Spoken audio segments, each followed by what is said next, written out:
Oh my gosh, the lighting. Oh, oh well, it's what it is. I'll give everyone a few moments to pop on, to come say hello, and then we'll talk and talk about my day and autism awareness and all that jazz. But yeah, hello. Yes, it's been a very long Monday. I literally was at like 9 a.m. I was like, can it be over, please?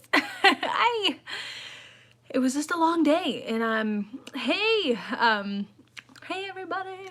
It was a long day, and I'm so grateful. It's almost 7 o'clock, and Will's putting the kids to bed. He just got home, and I know we've been doing more of these live streams lately. It's really just because he's getting off late, and there's not enough time in the day for him to get everything done. And editing takes over an hour. And the next video, it's like when family comes in, so it's a longer video, and there's no time. There's no time. Hello. Yeah, so I just want to talk about my day and craziness and autism and all that stuff, because we are new to the autism world, because Sawyer was just diagnosed this last October, and I still learning about it, because like Angelman syndrome, I'm not an expert, but I know a lot about it because we've been dealing with this since he was 18 months old, since he was diagnosed, Griffin. Sawyer, we've always suspected autism, but we never actually had the stamp like autism. So, but now we do. So I'm trying to learn about it. I totally missed the Autism Awareness Day, which was April 2nd. I would have done a video that day, but again, don't know, next year. I hope I don't miss it. Because, life. But, I've been doing just a little bit of research on it, and I want to talk a little bit about it just because, hi, Francis, just to shed awareness, because I think it's important. So autism, from what I've researched a little bit, it is 1 in 54 children have it, and it's a huge spectrum.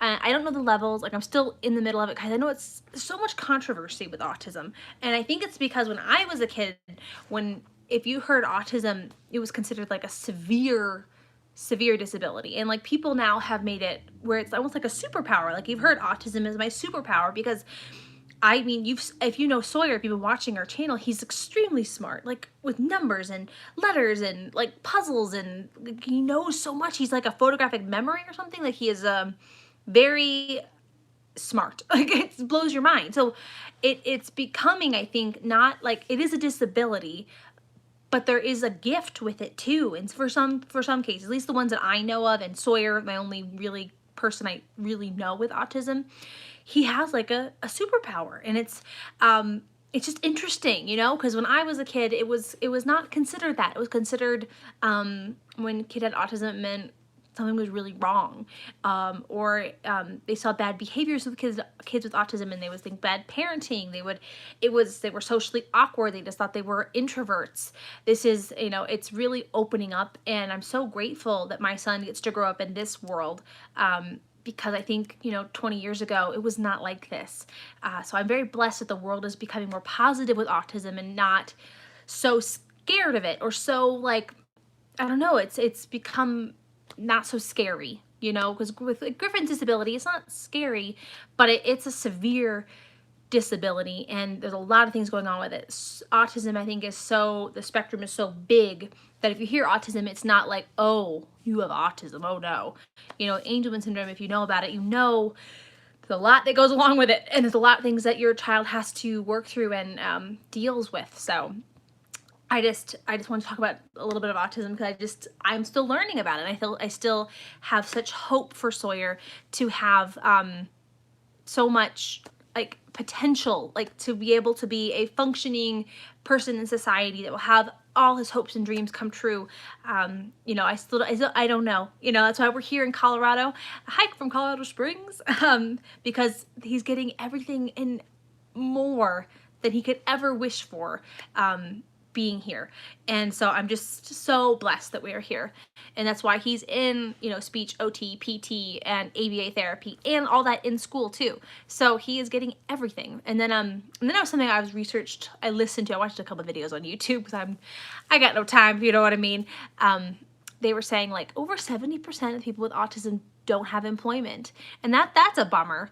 And me being a dyslexic, I know what that's like. I know what it's like to have a disability where you can't get a job easily. You have to find a certain niche where you can work because your disability affects, reading and writing. And I know that I know Sawyer might struggle getting employment, but I'm hoping with technology, working at home, he will be able to find something, because I have hope. But I'm a realist too. But that's something I learned too today that I was very fascinated by. And then another update with Sawyer. Yes, he is 4.5. Thank you. Sorry. It's hard for me to read comments while I'm talking because dyslexic, and you get it. So yeah, Sawyer had his EEG done. That was to check for seizures. He does not have any seizures, which I didn't think he was going to, but it was something that the neurologist wanted to double check. And then he had his MRI done. We got the results on my chart. It's really hard to read, and we don't have his neurology appointment till, I think, next week, a week and a half. I'm trying to look at the date over my computer. So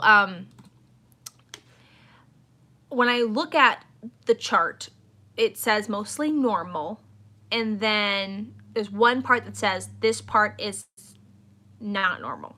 And that's like, we tried to Google it because it was like white matter and blah blah blah and blah blah blah blah, and I was like, and so we really don't understand. So, but there was something that was abnormal.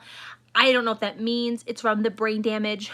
If he had brain damage when he was born, this could be something that's nothing. I don't know. I know with Griffin, when he had his MRI done when he was 2.5, they showed an abnormality, but it ended up being like typical for children with Angelman syndrome. So I don't know. And of course, I'll let you guys know when we get the results. I'll do a little video, what they say, his neurologist says. But,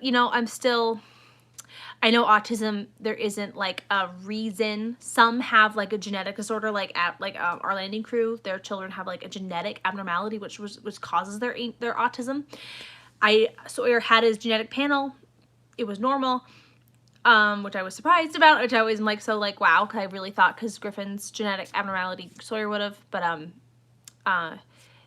it'll be interesting if his brain damage, if he has brain damage, please, I'm tired, if that's what caused his Angelman, oh my gosh, his autism, but if it doesn't, then he'll just be like all the other people that just randomly hit, and it's okay. I don't need to have a reason for why this happened. I don't have a reason for why it happened to Griffin. It just, things happen, and it's hard, and it's what it is. It's hard, but I have seen so much growth with Sawyer, just with ABA starting a few weeks ago, and Griffin too. Like, it's been mind-blowing. Yes, ABA is not like awesome for like, you have strangers, people in your house all the time. I mean, I'm starting to get used to it, but I've seen so much growth with both boys. It's so worth it. Like, hands down, like, so worth it. I wouldn't change it in the world. Maybe I have to suffer a little bit, being a little uncomfortable, not being able to do exactly what I want to do. Maybe I can't use my mom voice as much if I get mad at my kids. I gotta rein it in a little bit. But I know that this is going to change their lives, and it already is changing their lives. Griffin with his communication, like, oh my gosh, the PECs, like the picture imaging, like, oh my gosh, I can't even. He's already so much more verbal with that, and he's already saying more words too.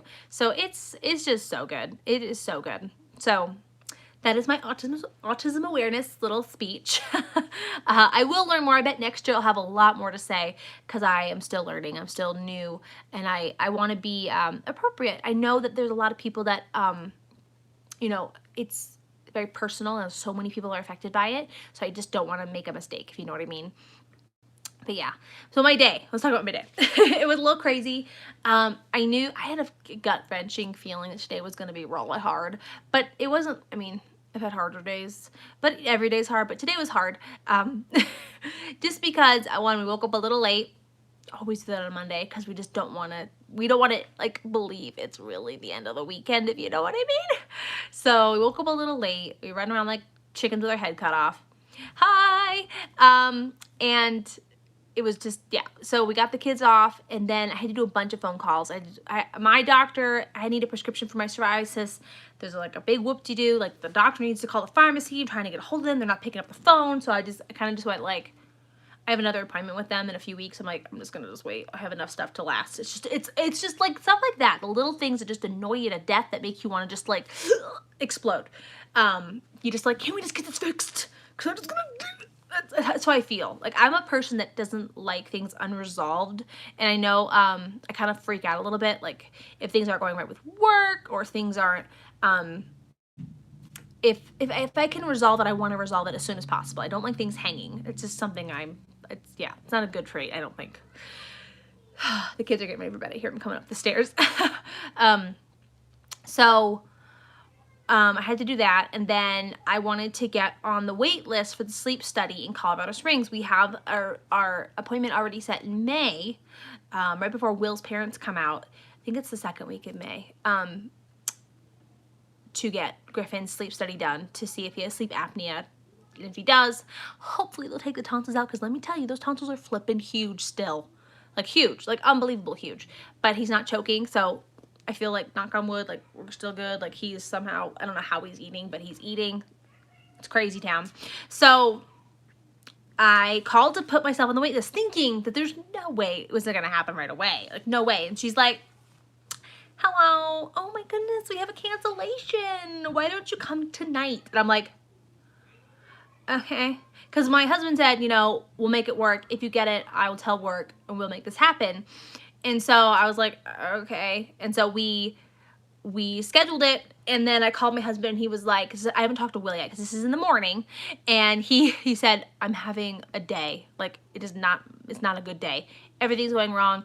And you ever have one of those days where it's just like, And I was like, okay, what do we do? And he's like, okay, we'll do it. And then he got out, like he's a mailman, so he got on the road. More stuff was not going well, and he called me. He's like, I can't do it tonight because he's gonna have to do it. One, Griffin's just physically strong, and there won't be a safety bed for him. He'll have to be like in an open bed, in a hospital bed, and I know he's gonna try to escape. And my husband has more muscle than me, so he's gonna do it. So I keep telling myself I could do it, it'll be fine. No, I can't. He's very, very strong. So I had to call and cancel that, which was just a lot. And like, I don't know what it is when you call a hospital. There's like 16 different buttons you have to hit to get to where you need to go. And I had to call like 3 times to get to cancel. And I was like, I'm gonna lose my mind. And then in the middle of all that, the nurse calls, and I see like my kid's school on my phone, and I was like, you know, when you see that come up and all your kids are at school, you're like, oh my gosh, something. Griffin's trying to get in. You can't come in.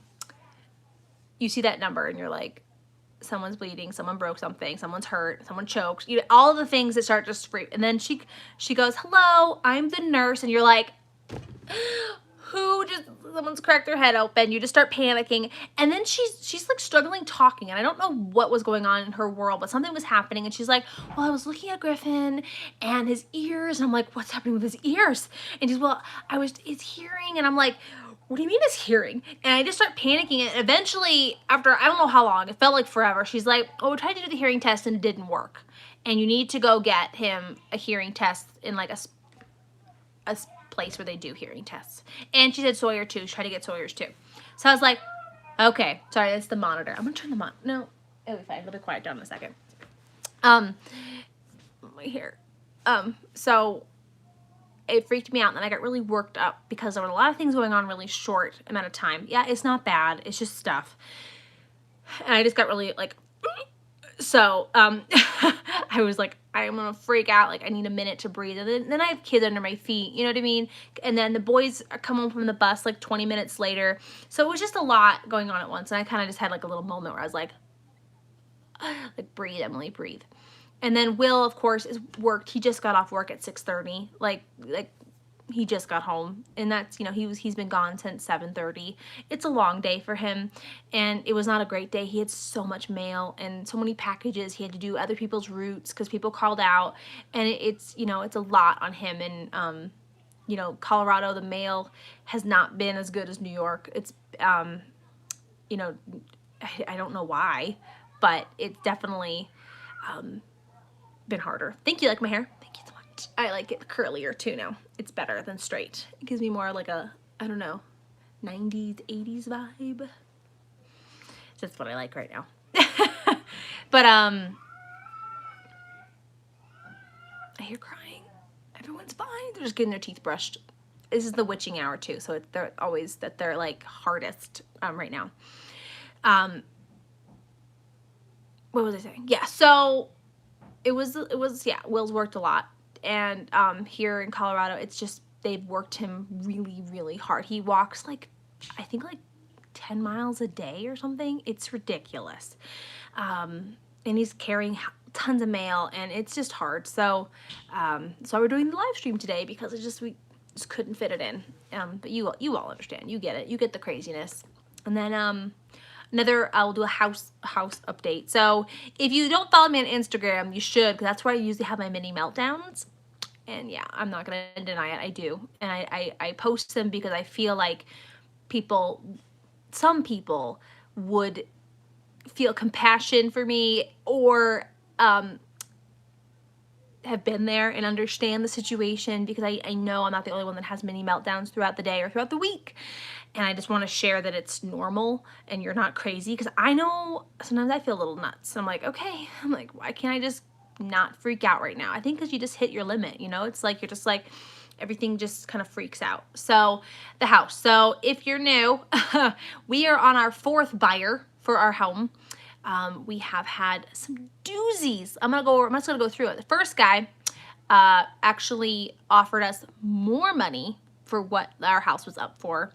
And then within 3 or 4 days, we found out that he didn't have a job pretty much and was lying about his income. So he was gone. Number 2, such a lovely lady, messaged me on Facebook. She did a good offer. She was like, God sent me to you. This house is gonna become my home. Like, literally poured her heart out to me on Facebook. And it was a lot. And she was very nice. And then all of a sudden, she didn't want the house anymore. And she said that, and she never even applied for the loan. So because she never even applied for the loan, we ended up getting the deposit for her.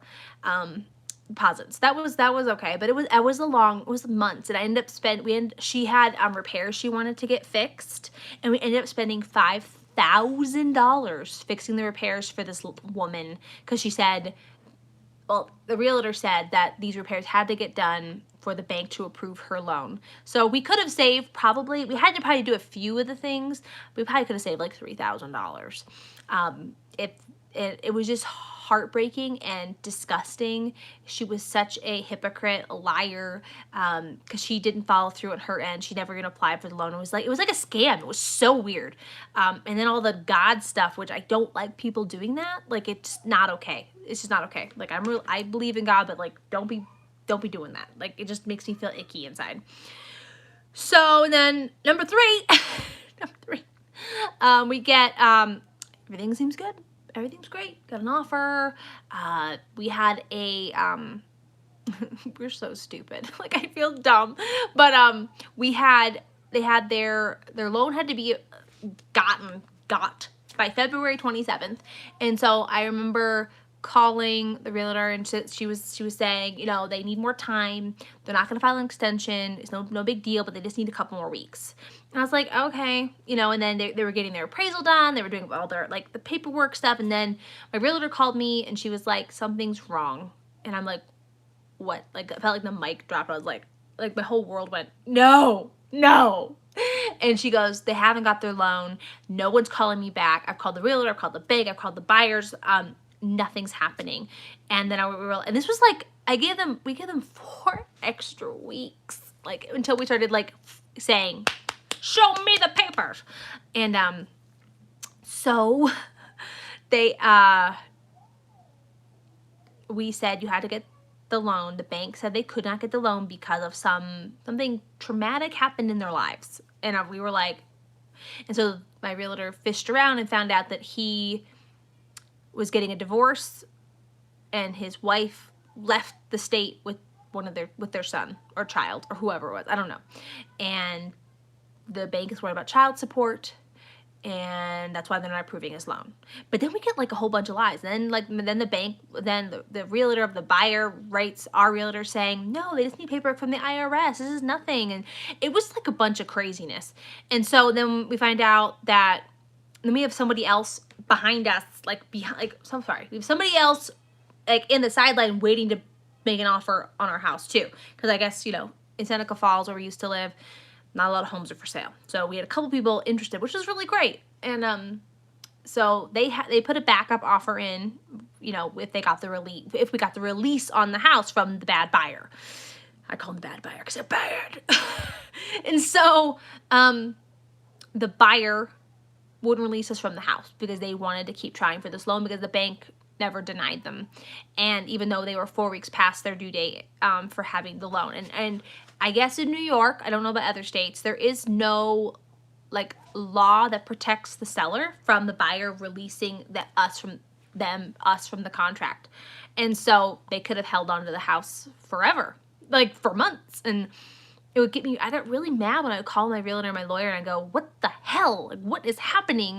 Why can't you they missed it. And they go, there's nothing we can do. It's New York law, blah, blah, blah. And I was like, and they could steal your house. I'm like, it's still my house, but I can't sell it if he doesn't release us. And so my lawyer ended up sending some crazy letters saying we'll come after you if you don't release the contract.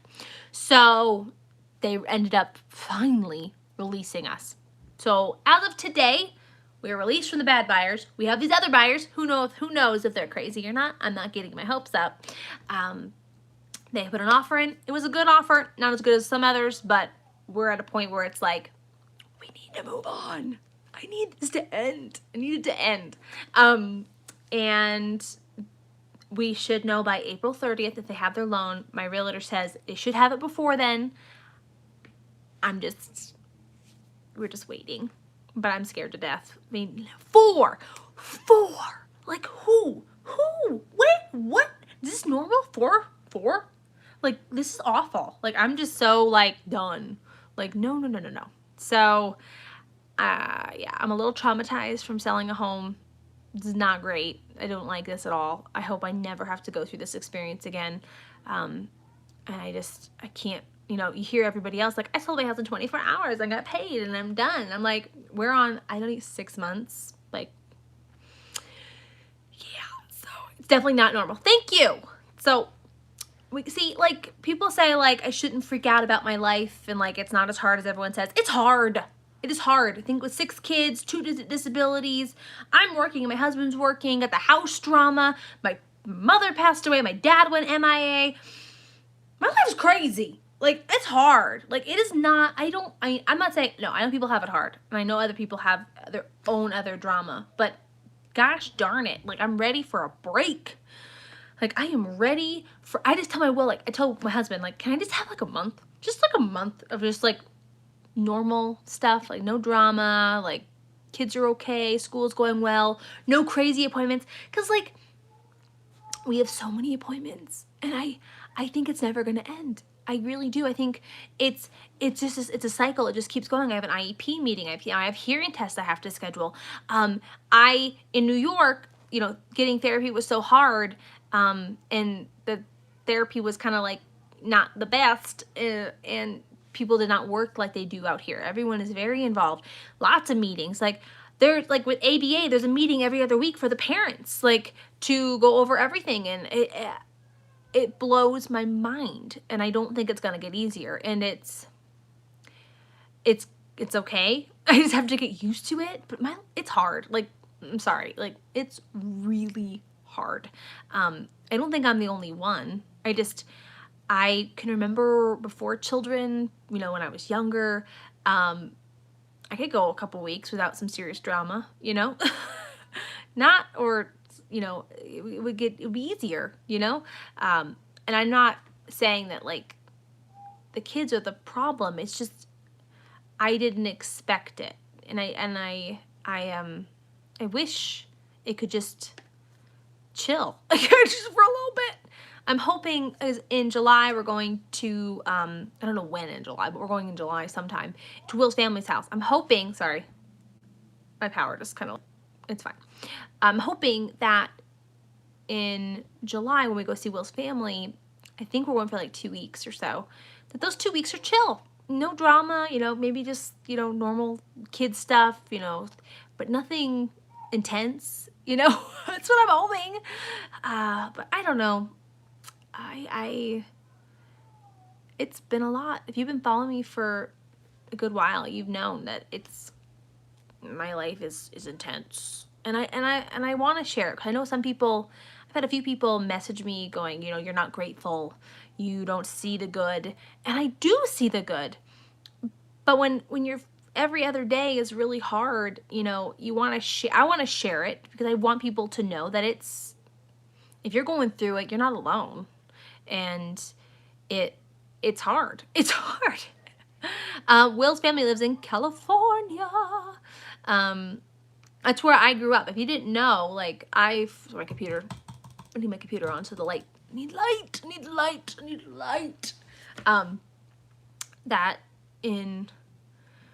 I grew up in California. I moved, was I 20?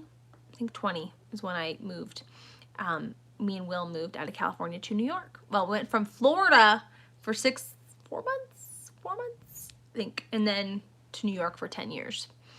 Yeah, we're kind of gypsies, but we can never move from here. You know, even if I hated it here, we can never move. This is a lot. Setting up is unbelievable.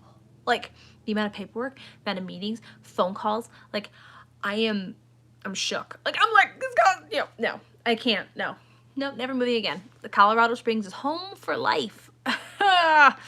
Yeah, it's too much. And I don't know where else there would be that would be better than this for the boys. Like maybe when they're adults. I don't know. It's a never-ending services. Like it's just pouring out like a waterfall of services. So I am so grateful that we're here. Yeah, so, and then Will's parents are coming back in May, which I'm going to do a video on, I think the first week in May, about Griffin. There's an Angelman Syndrome Foundation walk. It's to get donations and to celebrate and to talk about and to shed awareness. And I will be doing a video about that if you guys are interested in donating. And then we will do they usually have like a real walk, like where a bunch of people get together and we walk somewhere. But because of COVID, they don't want to do that. So me, the kids, Francis and Richard are all gonna go for a walk somewhere. We'll have to find somewhere really beautiful, and we will probably stream or do a video or both, just talking about Angelman and just, you know, because it's so rare. You know, I always want to talk about it because it's amazing how rare it is, and how Griffin has really showing so much growth. Like, gosh, you know, his disability does not define him, and I am shocked. Like, I was told he might not walk, he might not talk. He's doing both, and yes, he has seizures, and yes, there are a lot of issues and medical things in medicine. But it is so much better than I thought it was going to be in how I thought it was going to look. And so it's just, yeah, I just want to shed more awareness. Ooh. Yeah. So I'm trying to think of anything else happened today. It's just been a day. It's Monday. Yeah. So we're just living life. Oh yeah, we will almost stream that day. We're gonna get some champagne or something when the house sells and that check is in our savings account. We are going to have the biggest celebration. We're gonna get streamers. I don't know what we're gonna do. It is gonna be the music blasting. I don't know what, but we are going to have a huge party. I'm hoping sooner than later, because we need to send off New York, Seneca Falls with a party and be like, we survived, and the house is gone, and it's going to people that really like it. Like, really, it's weird. the bad buyers, I'm kind of grateful they didn't get it, because we did a lot of research in them, and they were kind of shady. And I don't want our house to go to people that are shady. I know it doesn't really matter, but if I'm hoping these people that are, I don't know anything about them, because I've learned, don't Google, until you have to. I'm hoping that they're good people. We put so much money and so much love into that house. All my babies were brought home to that home. I want that house to survive another 100 years. I want someone to just keep taking care of it. Because there is definitely sentimental, like, oh my gosh, my heart just, I love that house. Like, I love it. But we definitely outgrew it. It was 1,500 square feet. It was tiny. And, like, this house to us feels like a mansion. Like, I'm like, there's so much space. Even though we technically could use more space, but it is, like, we probably use one more bedroom. But it's still, like, it's so much space. So I feel so, so, so grateful. Yeah. What else? I don't know if anything else is going on, but, yeah, everything is just, we're just so busy all the time. Busy. You get it. You get it.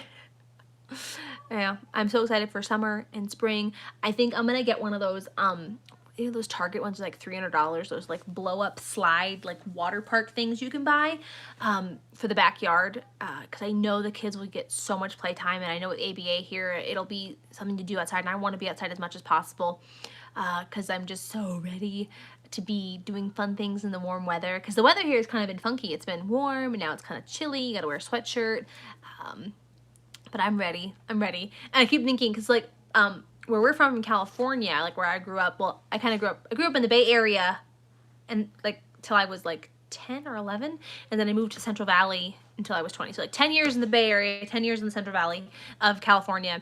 And in Central Valley, it gets, like, super hot. Our kids are not going to know what hit them. They're going to be, like, they're going to melt. They have no idea. I can still remember, like, getting into a car after, like, on a 100-degree day or 100-plus day. It's like a sauna. You're like, you just start sweating instantly. I don't know what they're going to do. They're used to New York. They're used to, like, filtered sun, like the high, like if it's 92, that's like swim weather. So, it's going to be interesting. It's going to be interesting.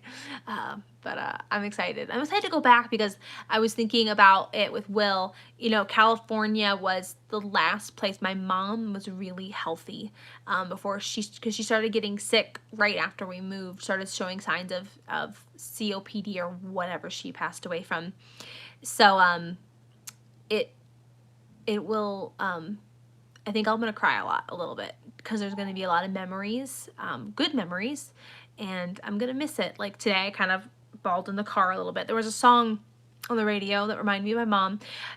It was from You Got Mail. I don't know with Tom Hanks and Meg Ryan. That was like one of her favorite movies, one of mine too.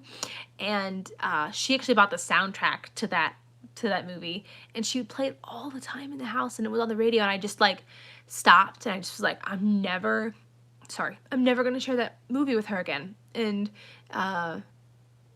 it's just hard. Like, all the things I love with her, I wonder if I will be able to watch those things again. Like, she loved chick flicks, and so did I, and there were so many. Like, will I be able to watch those movies again without breaking down? I don't know. She really loved them, and especially when she was sick, she was in bed a lot, and she watched those movies over and over again. We'd always talk about it, and I'll be sad if I can't watch them again, but I don't know if I can. Like, I don't know. It's gonna be weird. I'm still trying to figure it out, because we're coming up on the anniversary of her passing, and I'm trying to figure out what to do with it. It's definitely not a celebration. Do I remember her? Do I think about the good things? Do I try to ignore it? I don't know. But, like, that was a very, very, very, very hard day. And it was the day after Mother's Day. And technically she actually started passing away on Mother's Day, so that's going to be hard too. It's a whole bunch of crap. Like, I'm sorry, a whole bunch of garbage. And I'm going to, balloons with a message on it. It's a good idea. Maybe I get one of those lanterns. I know balloons are controversial. Like they say it kills birds or something, or planes, or there's like so many planes in Colorado Springs because of like the Air Force or whatever. But I would love to do something like that. Because I still can't believe it's been a year. Like a year without her. It's like I don't. But I think yeah, like everyone's saying, like celebrate her, and try not to dwell on what I saw, and how horrific it was, and how traumatizing it was for me, and how it changed my life. And that I was talking with Frances and Jessica, and, Will's sister, about it. When somebody dies, it changes literally your whole life. Like it literally, like the direction of your life. It just like you were on this path. I had a plan, and then it just went phew. Like it's amazing, and it's scary too. Like I can't tell you, I have a little bit of fear of losing people because it was so you know life changing. And losing anybody, I guess it is that way. You just don't think about it if it doesn't happen to you. And yeah. So I'm still working through it, but I think it's normal. I don't cry every day. I don't, I still I think about the good stuff, and I smile more than cry. So it's getting better. And so I feel really relieved that it's getting better. But there's still moments where I'll just be like, like I'll kind of like hold my breath because I'm like, I can't share that with her, or like if the kids do something, or I see something similar, with them, I will just kind of go like, oh my gosh, like, I can't talk to her about it. It's just weird. It's so weird. But yeah, I'm just trying to hang on to my kids. I love my kids so much. Like, even though they drive me crazy and I want to pull my hair out half the time, I love them so much. And I would do anything for them. I'm literally doing everything for them, and I'm just so grateful I have them. And it was all my mother. I'm sorry. She told me to have all of them. She said, have a big family. You won't regret it. And I was like, really? It's hard. It's so hard. And she was like, you'll never regret it. And I don't regret it. But like, it's hard. Some days I'm like, can someone else do this job for a few days so I can go take a nap? But I think about if I didn't have these kids and she was gone, like, oh, where would I be? Like, where would I be without them? And I cry in every stream. You guys do this to me. You don't do it to me. I do it to myself. But I'm just so grateful for them. And if I don't seem grateful for my children, I'm sorry. It's just because I want to show the reality of motherhood, and that it's a struggle every single day. And it's not because I don't love them. It's just because they're hard. And I'm one person. I'm pulled 6 different ways. Well, 7 different ways if you count my husband. So, life is crazy. And I'm good. Like, I get a lot of messages, people worried about me, and I just gone through a lot, and I'm just still coping. But it's good. Like, it's so, like, I think about how grateful I am just to have this space in this house, to have a garage. Like, I know it sounds so superficial, but it was really hard in New York to be on top of each other.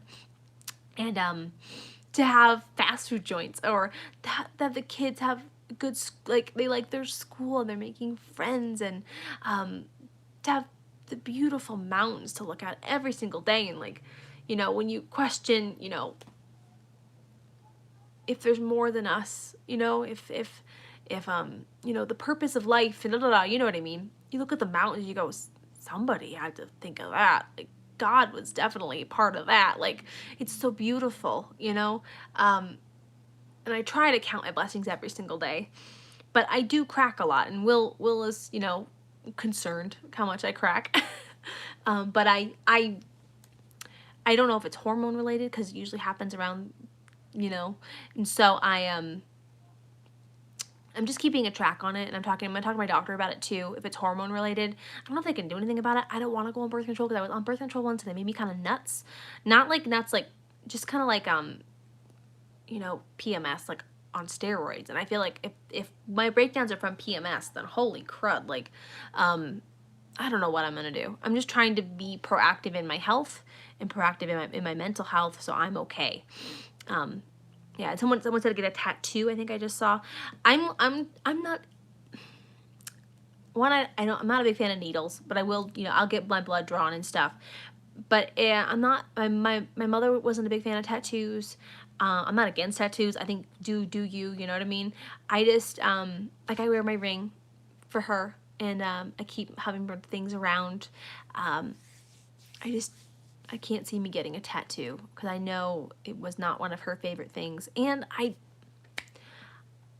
not against them. I just don't want one. Do you know what I mean? Like I feel like you have to want it. But I'll do jewelry, I'll do earrings, I'll do t-shirts, I'll do pants, hummingbird pants. I'll do artwork, and Lonnie from our landing crew made me a beautiful picture that I'm hanging up in my hallway of a hummingbird and a beautiful message, and it was really touching, and it was beautiful. So yeah, I don't know. Tattoo's not really my thing, but I'm not against it. I just not my thing. You know what I mean? Some things are my things, like curling my hair and makeup and da da da, wearing pretty clothes. But yeah, I'm just I talked to you guys for 40 minutes. Oh my gosh. I mean, I'm a chatterbox. I have not stopped talking like this whole time. Look at me. No. I told you I get lonely, and today I was alone a lot, so I think that's why I'm talking like because I just like talking. Oh, you guys are just so sweet. Oh my gosh, I can't handle it. I can't handle it. So, yeah. But I think tonight we're having our favorite restaurant in the world, which we have way too much because we are addicted to it. Salsa Brava. It's not sponsored. It's a restaurant that's really near us, and it's Mexican food. I think we've been so deprived from good Mexican food that we go there a lot. And so I'm going to go eat that. Will's going to go get it right now, I think. And we're going to go do that. So I'm very, very excited. So I'm going to let you guys go. And we will see you guys on Wednesday with the next video, yes, we're going to get that done. So you'll see us then. And yeah, don't forget, guys, you all are wonderful. Really. All right. Have a great night, guys. Bye. Bye.